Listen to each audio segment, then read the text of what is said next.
I'm going to show you how to make the red, white, and bougie tea. First, you're going to add a tablespoon and a half of raspberry tea, and then you're going to put cranberry aloe, and then strawberry stevia, and then you're going to fill it with ice.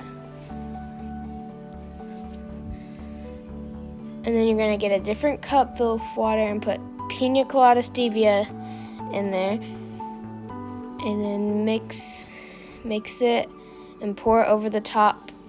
And then add more water on top of blue blast stevia. And that's how you make the red, white, and bougie tea.